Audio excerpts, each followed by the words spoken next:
Ciao a tutti ragazzi, bentornati sul canale Mario Teto. Oggi parleremo del cubo di zolfo, uno degli elementi più interessanti di quest'ultimo aggiornamento Minecraft. In questa guida vedremo tutto su questo nuovo mob, dove trovarlo, le sue caratteristiche, come utilizzarlo e tutti i segreti che dovete conoscere. Quindi iniziate a mettervi nell'inventario dei secchi vuoti perché ci serviranno. Iniziamo ragazzi. I cubi di zolfo si trovano esclusivamente nelle caverne di zolfo.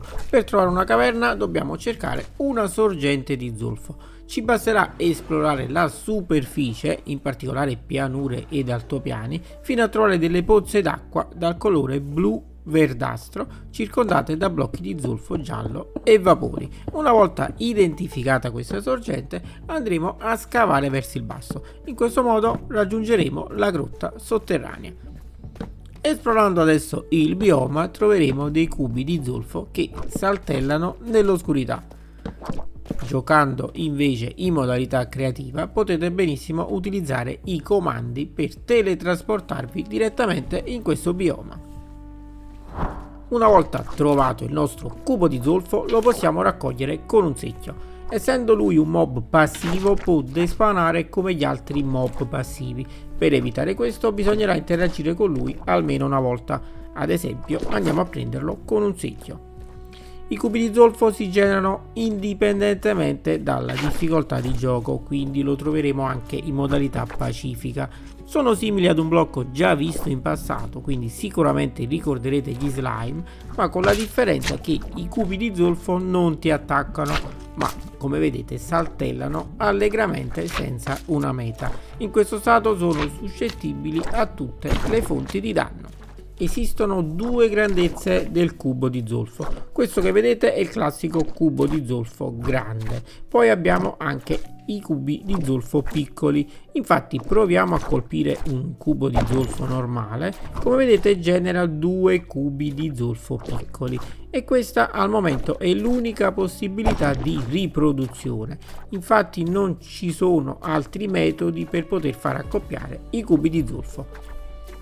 I cubi piccoli diventeranno adulti dopo circa 20 minuti di gioco, oppure possiamo dar loro del cibo, cioè delle palle di slime, per velocizzare la loro crescita. Invece è possibile anche bloccare la loro crescita, quindi averli sempre piccoli, dando loro un dente di leone d'oro. La principale particolarità di questo blocco è che può assorbire altri blocchi di dimensioni complete dentro di sé. Per farlo o possiamo lanciare verso di lui un blocco a terra oppure direttamente su di loro con il tasto destro del mouse. Non appena loro assorbono il blocco cambiano il loro comportamento, diventano immobili e continuano solo a ruotare. Adesso possiamo colpirli o spingerli senza dare loro danno. A seconda del blocco assorbito si comportano in modo diverso, ma questo lo vedremo tra pochissimo. Inoltre, visto che possiamo colpirli o spingerli, possiamo anche potenziare questo effetto attraverso l'incantesimo contraccolpo. Una volta assorbito un blocco, il nostro cubo può essere trasportato sia attraverso il secchio, come abbiamo visto prima, che attraverso un guinzaglio. Il tipo di blocco assorbito dal cubo di zolfo influenza le sue proprietà fisiche. Alcuni blocchi, attenzione, non possono proprio essere assorbiti. Inoltre possiamo poi estrarre il blocco assorbito o attraverso le cesoie oppure piazzando al loro interno un altro blocco.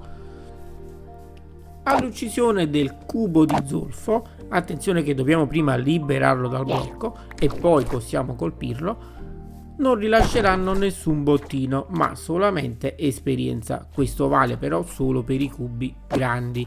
Infatti il cubo di zolfo piccolo non rilascerà nulla. Un'altra particolarità dei cubi che vi possono anche seguire solo se avete in mano un blocco per loro valido. Andiamo adesso a vedere la cosa più interessante del cubo di zolfo, cioè la sua possibilità di poter cambiare il suo stato. In poche parole, come abbiamo detto prima, dipende tutto dal blocco che lui assorbe. In generale va ad ereditare le proprietà del blocco acquisito, cambiando così peso, mobilità e capacità di rimbalzo. può assumere addirittura 12 stati diversi, che andremo a vedere adesso, ragazzi.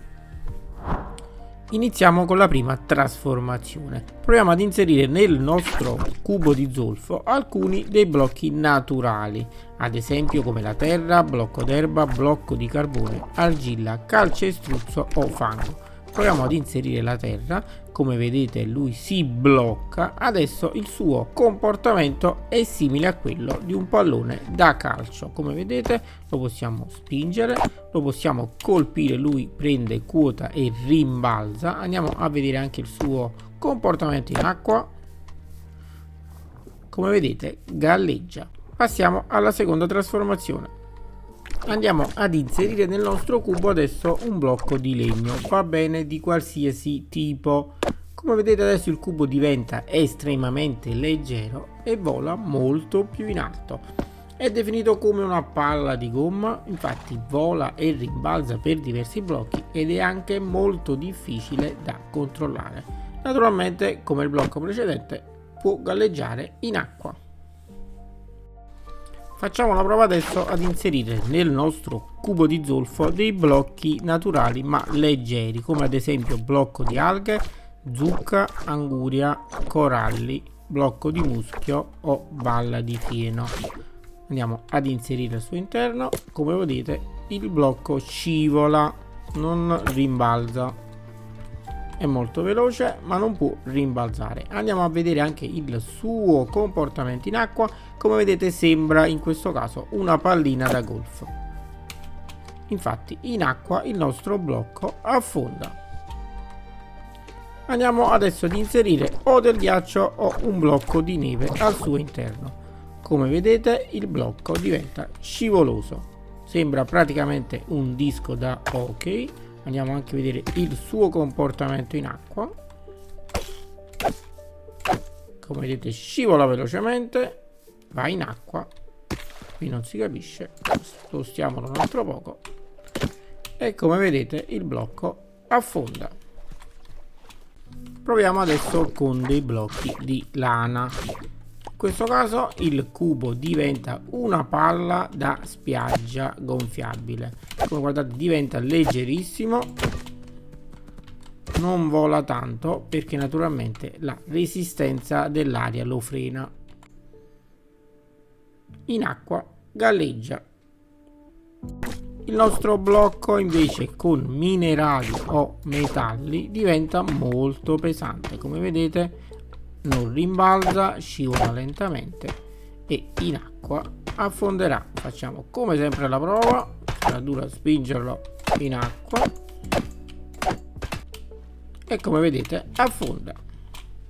Con i blocchi di funghi invece il funzionamento è simile a quello visto precedentemente come disco di hockey, ma è leggermente meno veloce. Guardate, anche in questo caso affonda. Con i blocchi di pietra va bene qualsiasi blocco, si comporta come il pallone da calcio, può rimbalzare di più, ma risulta essere un po' più pesante e più macchinoso. Andiamo anche a vederlo come si comporta in acqua. In acqua affonda, spostiamolo un altro poco. Possiamo anche mettere al suo interno il blocco di favo. In questo caso si comporta un pochettino come il miele, quindi appiccicoso e fa molta resistenza. Andiamo a vedere anche in acqua. In acqua affonda. Possiamo inoltre farlo diventare pesantissimo o con la sabbia delle anime o terra delle anime.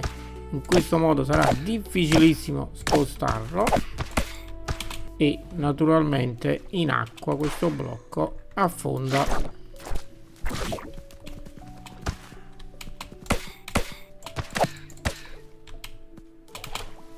Andiamo adesso a vedere le ultime due trasformazioni che secondo me sono anche le più interessanti, con il blocco di magma e con la TNT. Iniziamo con il blocco di magma. Il funzionamento è sempre lo stesso, si muove come una palla da golf, ma con la differenza che può provocare danno.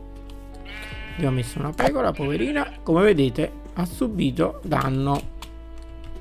Questo vale per tutte le entità. Per ultimo ho conservato la trasformazione migliore, quella con la TNT. Andiamo come sempre a piazzarlo all'interno del blocco. Riceviamo anche un progresso, come vola via una bomba. Dopo capiremo anche il perché. Vediamo un attimo il suo funzionamento. Come vedete rimbalza. Andiamo a vederlo anche in acqua.